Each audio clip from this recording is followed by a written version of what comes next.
ನಾವು ತಿಮ್ಮಾಪುರಿ ಸರ್ಕಲ್ ದಿಂದ ಮಿನಿ ವಿಧಾನಸೌಧವರೆಗೆ ನಾವು ಉಗ್ರವಾಗಿರ್ತಕ್ಕಂಥ ಪ್ರತಿಭಟನೆ ಮಾಡಿದೀವಿ.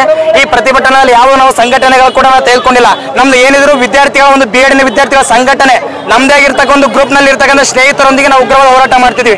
ಹೋರಾಟ ಮಾಡಲು ಕಾರಣ ಏನಪ್ಪಾ ಅಂತಂದ್ರೆ ಸುಮಾರು 11 ತಿಂಗಳ ಕಾಲ ನಾವು BEd ಫಲಿತಾಂಶವನ್ನು ಬಿಡುಗಡೆ ಮಾಡಿಲ್ಲ. ಬೇರೆ ಬೇರೆ ಎಲ್ಲಾ ವಿಶ್ವವಿದ್ಯಾಲಯಗಳಲ್ಲಿ 45 ದಿನಗಳವರೆಗೆ ರಿಸಲ್ಟ್ ಅನ್ನು ಬಿಡುಗಡೆ ಮಾಡಿದ್ದಾರೆ. 45 ದಿನಗಳು ಸಾಕು ಒಂದು ರಿಸಲ್ಟ್ ಅನ್ನು ಬಿಡ್ಬೇಕಂದ್ರೆ.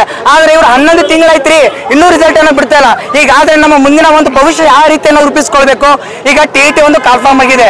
ಆ ಒಂದು TET ನಲ್ಲಿ ನಮ್ದು ಒಂದು first sem, second sem, fourth sem ಮತ್ತು 4ನೇ ಸೆಮ್ ಒಂದು ರಿಸಲ್ಟ್ ಅನ್ನ ಒಂದು ಆ್ಯಡ್ ಮಾಡೋದಿರುತ್ತೆ. ಅಲ್ಲಿ ನಾವು ಏನಂತ ಆ್ಯಡ್ ಮಾಡಮ್ ಸರ್? ನಾಳೆ ಈಗ ಫೆಬ್ರವರಿ ತಿಂಗಳಲ್ಲಿ GPT ಸ್ಟಾರ್ ಕರಿತೀವಿ ಅಂತಂದ್ರೆ ಆ GPT ಸ್ಟಾರ್ ಅಲ್ಲಿ ನಾವು ಏನಂತ ಉತ್ತರ ಕೊಡ್ಬೇಕು ಸರ್?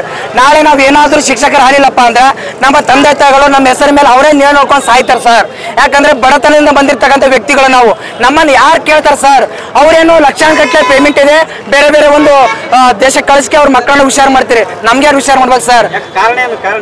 ಅಲ್ಲಿ ಅಕ್ರಮ ನಡೆದಂತ ಹೇಳ್ತಿದ್ದಾರೆ ಸರ್. ಯಾವ ಅಕ್ರಮ ಆಗಿದೆ ನಮಗೇನು ಗೊತ್ತಿಲ್ಲ. ನಿಮಗೆ ಯಾರಿಗೆ ಅಕ್ರಮ ಆಗಿದಲ್ಲ ಆ ಪೇಪರ್ ಅನ್ನು ಮಾತ್ರ ತಡೆ ಹಿಡೀರಿ. ನಾವು ಅಕ್ರಮ ಮಾಡಿಲ್ಲ, ನಾವು ಪ್ರಾಮಾಣಿಕತೆಯಿಂದ ಪೇಪರ್ ಅನ್ನ ಬರ್ದೀವಿ. ಪ್ರಾಮಾಣಿಕತೆಯಿಂದ ನಮ್ಗೆ ಫಲಿತಾಂಶ ಕೊಡ್ರಿ. ನೀವು ಅಕ್ರಮ ಯಾರು ಮಾಡ್ಯಾರೋ ಅವ್ರಿಗೆ ಕಾನೂನಿನ ಪ್ರಕಾರ ಒಂದು ಕ್ರಮನ ಕೈಗೊಡ್ರಿ, ಜೈಲ್ ಶಿಕ್ಷೆ ಕೊಡ್ರಿ. ನಮಗೆ ಹಾಕ್ರಿ ಸರ್ ಈ ತರ ಅನ್ಯಾಯ ಮಾಡ್ತಿದ್ದೀರಾ? ಬೇರೆ ಯೂನಿವರ್ಸಿಟಿ ನೋಡಿ ಕಲಿ. ಗುಲ್ಬರ್ಗ ವಿಶ್ವವಿದ್ಯಾಲಯ ಹಾಳಾಗಿರ್ತಕ್ಕಂಥ ಹಂಪಿ ಆಗಿದೆ ಸರ್, ಹಾಳಾಗಿರ್ತಕ್ಕಂಥ ಹಂಪಿ ಆಗಿದೆ. ಮುಂದೆ ನಾವು ಯಾವ ರೀತಿ ಶಿಕ್ಷಕ ಆಗಮ್ ಸರ್? ಅದ್ರದ್ದು ಒಂದು ಮನವಿ ಅವ್ರಿಗೆ ಗೊತ್ತಾಗ್ಬೇಕು ಸರ್. ಅದಕ್ಕೆ ಗೊತ್ತಾಗ್ಲಿ ಅಂತೇಳಿ ಎಲ್ಲ ನಮ್ಮ ಗುಲ್ಬರ್ಗ ವಿಷಯದಲ್ಲಿ ಬರ್ತಕ್ಕಂಥ ಎಲ್ಲ ಕಾಲೇಜಿನ ವಿದ್ಯಾರ್ಥಿಗಳೆಲ್ಲರೂ ಕೂಡ ಬಂದು ಒಂದು ಸ್ಟ್ರೈಕ್ ಅಲ್ಲಿ ಭಾಗಿಯಾಗಿವಿ.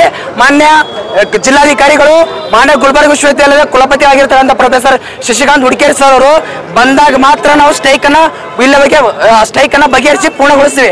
ಒಂದು ವೇಳೆ ಅವ್ರು ಬರಲಿಲ್ಲಪ್ಪ ಅಂದ್ರ 1 ದಿನ ಅಲ್ಲ 100 ದಿನ ಹೋದ್ರಿ ನಾವು ಇಲ್ಲೇ ಇರ್ತೀವಿ. ಏನಂತೀರಪ್ಪ? 1 ದಿನ ಅಲ್ಲ 100 ದಿನ ಅಲ್ಲಿ ನಾವ್ ಇಲ್ಲೇ ಇರ್ತೀವಿ. ಉಪವಾಸವಾಗಿರ್ತಕ್ಕಂಥ ಸತ್ಯಾಗ್ರಹವನ್ನ ಕೈಗೊಳ್ತೀವಿ ಸರ್. ನನ್ನ ಹೆಸರು ಅಣವೀರ್ ಗೌಡ ಬಿರದಾರ್ ಅಂತೇಳಿ.